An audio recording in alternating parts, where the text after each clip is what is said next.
बूंदी जिला हाल ही में एक महत्वपूर्ण घटना का गवाह बना जब लोकसभा अध्यक्ष ने अपनी यात्रा के दौरान आमजन की शिकायतों को गंभीरता से लिया। यह घटना एक सकारात्मक बदलाव की बुनियाद बन सकती है, क्योंकि अध्यक्ष ओम बिरला ने शनिवार दोपहर को बूंदी का दौरा किया और सर्किट हाउस में आम जनता की समस्याओं का निवारण करने के लिए उपस्थित हुए। ऐसा पहली बार हुआ है कि उन्होंने न सिर्फ समस्याएं सुनी, बल्कि सक्रिय रूप से समाधान के लिए कदम उठाने का भी निर्णय लिया। सुबह के समय जब बिरला आम जनता के साथ संवाद कर रहे थे, तब नैनवा के प्रतिनिधि उनके पास आए और नैनवा थाना प्रभारी कमलेश शर्मा की कार्यप्रणाली को लेकर कई कंप्लेंट्स की। इन शिकायतों के प्रति बिरला की तत्परता ने साबित कर दिया कि वे सिर्फ सुनने तक सीमित नहीं रहेंगे। उन्होंने तुरंत एसपी राजेंद्र मीना को निर्देश दिए कि उन्हें शिकायत का स्पष्टीकरण देना होगा। यह कदम न केवल संवाद का संकेत था, बल्कि कार्रवाई की भी प्रतिबद्धता दर्शाता था। इसी बीच इंद्रगढ़ के निवासियों ने भी अपनी शिकायतें प्रस्तुत कीं, जिसमें उन्होंने इंद्रगढ़ थाना अधिकारी दिनेश शर्मा के खिलाफ ठोस सबूत दिए। अध्यक्ष बिरला की तुरंत प्रतिक्रिया ने आम जनता में नई उम्मीदें जगाईं।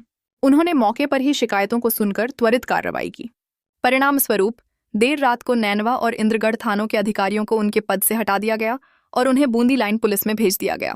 यह स्पष्ट करता है कि लोकसभा अध्यक्ष ने न केवल शिकायतों का निपटारा किया, बल्कि यह सुनिश्चित किया कि भविष्य में ऐसी समस्याएं न हों। इस घटना से यह संदेश स्पष्ट होता है कि जनता की आवाज को सुनना और उस पर कार्रवाई करना कितना महत्वपूर्ण है। जब जिम्मेदार अधिकारी लोगों की समस्याओं के प्रति सक्रिय रहते हैं, तो यह न केवल प्रशासनिक तंत्र में पारदर्शिता और जवाबदेही को बढ़ावा देता है, बल्कि समाज में विश्वास भी पैदा करता है। यह मौके पर सक्रियता का एक जीवंत उदाहरण है, जिससे सभी वर्गों में एक सकारात्मक संवाद की जरूरत महसूस होती है। ऐसे कदम ही हमें एक समृद्ध और सशक्त समाज की ओर ले जा सकते हैं। अंत में बूंदी जिले की इस घटना ने प्रशासन और नागरिकों के बीच एक नई परिभाषा स्थापित की है। यह दिखाता है कि जब जनप्रतिनिधि और प्रशासन एक साथ मिलकर काम करते हैं, तो वे समुदाय में वास्तविक परिवर्तन लाने की क्षमता रखते हैं। इस नए प्रारंभ की भावना के साथ हम आशा कर सकते हैं कि आने वाले समय में भी ऐसे सकारात्मक प्रयासों को देखा जाएगा। क्या जिला पुलिस अधीक्षक ने यह निर्णय लेकर सही किया है? कमेंट बॉक्स में जाकर कमेंट करें, को ज्यादा से ज्यादा शेयर करें। हाँ, चैनल को सब्सक्राइब करना ना भूलें। आप देख रहे थे नेहा शर्मा के साथ समय हिंदुस्तान 24 न्यूज़।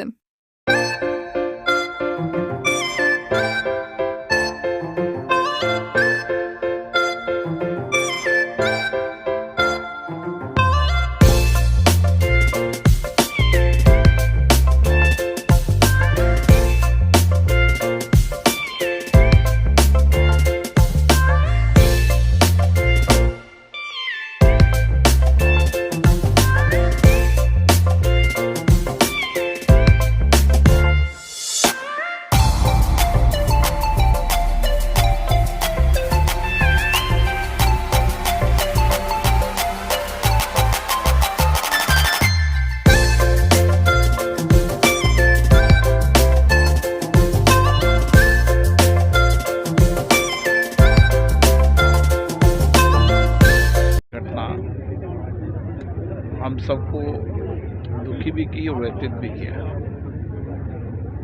पूरे देश में इस बात को लेकर आक्रोश है। सारा देश दुखी है।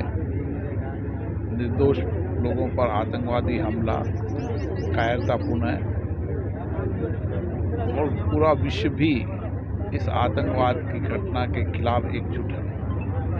आने वाले समय में माननीय प्रधानमंत्री ने कहा इसके गंभीर परिणाम भुगतने पड़ेंगे।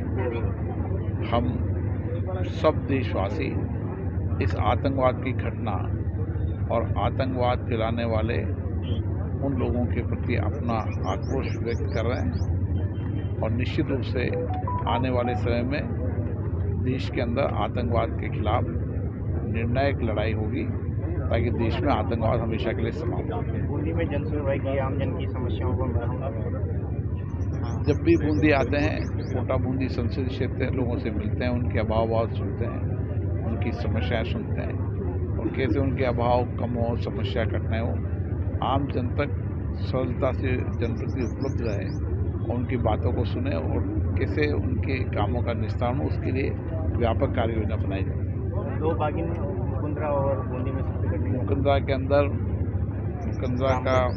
मुकंदरा और रामगढ़ दो अभयारण्य ऐसे हैं जिनको लेकर सरकार गंभीरता से प्रयास कर रही है और जल्दी यहाँ बाघ और बाघिन छोड़े जाएंगे ताकि आने वाले समय में देशी विदेशी पर्यटक यहाँ आ सकें। भाई साहब आज